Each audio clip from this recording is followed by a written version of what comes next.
Hey everyone! Welcome back to Check It Out on Dabbles Gaming, my review series on lesser known titles and games. So today we're going to cover Ninja Senki by Pixel Tao, made in 2010.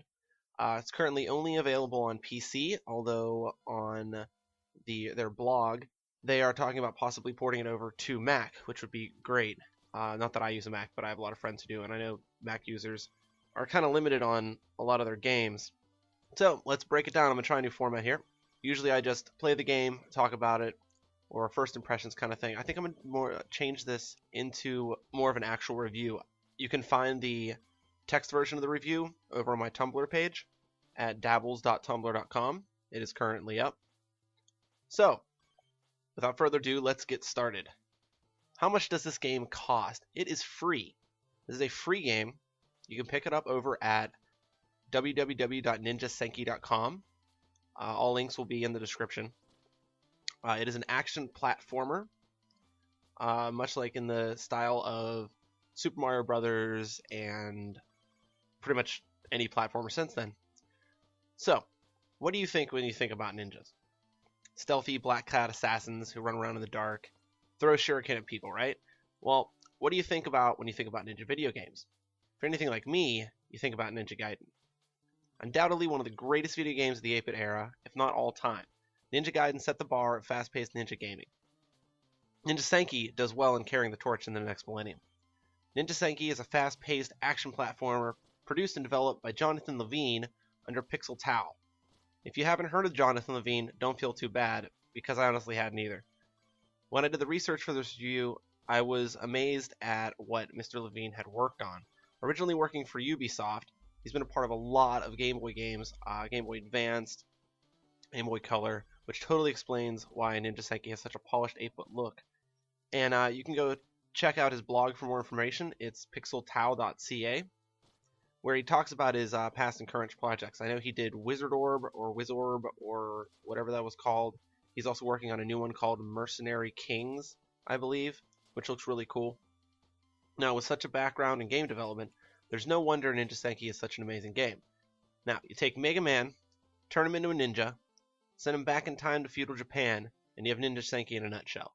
You play as Hayate, a blue ninja whose female plot device, Kinuhime, was slain by a demon ninja. Hayate sets out on a quest for revenge, or katakuichi, to slay the demon ninja. To reach his target, he must fight his way through 16 stages of minions, each harder than the last, armed only with his trusty shuriken.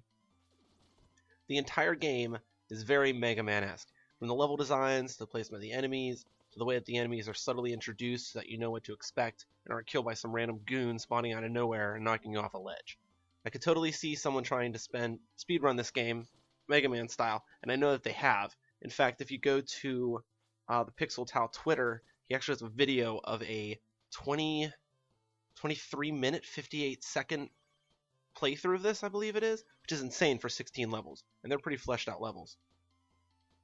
So as you progress, you earn points for killing enemies and collecting coins. When you reach 1,000 points, you earn an extra life, which definitely comes in handy. Now, each enemy has his own attack style, and learning how to get around those attack styles is one of the most fun parts of the game. Again, very much like Mega Man. The main mechanic in Ninja Senki that really helps give it that ninja feel is the double jump. You can't bounce off the walls like in Ninja Gaiden, which would have been awesome, but you do have an innate double jump. You use this ability to reach high ledges with good timing, or jump across large gaps, some with low ceilings where you couldn't accomplish it any other way. The jump also allows you to collect some coins that appear to be unattainable. You can also use the double jump at any point in the jump arc, which allows for some amazing recoveries if you happen to fall off a ledge or almost land on an enemy. The other major mechanic in Ninja Senki is, of course, the shuriken. These throwing stars fire out of Hayate as fast as you can mash the A button. The lowest enemies only take one hit to kill, which is nice if you got caught in a sticky situation. However, other enemies take 2, 3, even 4 shuriken to finish off, which adds to the Mega Man feel of the whole game, where you have to jump, hit them, or time them. There are enemies that have shells, and they'll hide in their shells once they're hit, so you have to wait till they pop out again to hit them again. You can't just run through blasting out and killing everything in one shot. One enemy in particular, the wizard I'll call him, is especially annoying. He fires a fireball that seeks, so it aims right for you, at you, that boomerangs out and back. So not only do you have to avoid being hit, you also have to try and shoot the guy. I found that if I knew he was coming, which is going to happen after you die a couple times, I could get off 2 or 3 hits before he shot, and then just hop over the fireball and finish him off right away. One time I even managed to get off all 4 hits and kill him before I knew it was coming. Ninja Pro. Let's talk about the sprite art for this game. Holy crap, is it awesome. I want all of them in giant mosaics around my bedroom, I'm not kidding. It's obvious just from this game that Mr. Levine is a professional. After seeing his other work on his blog, I can definitely say that he is damn near a god in pixel art. Some of the stuff he's done is awesome. It's such a retro feel, it's great. It just gives me a nostalgia boner. The work in this game is simplistic 8-bit at its finest. As soon as I turn it on, I instantly get transported back to my living room in 1990, holding that blocky NES controller and popping in Super Mario Bros. Or Rampage. In fact, I wish someone would take this game, program it into a NES cartridge, just so I could play it on an old CRTV. It would not look out of place sitting on a shelf next to Master Blaster and Metroid. Sadly, there are some issues I had with this game. Nothing big, just little problems. When I first downloaded the program and installed it, everything ran great, except that Hayate, the character, was insistent on always walking left, without me even touching any buttons. Tried reloading the game, accidentally making sure I wasn't holding down A, same thing happened. If I hit the right button to go right, walk right button, he'd go right, but if I let go of it, he instantly went left again. This made the game damn near impossible to play, and I almost gave up on it.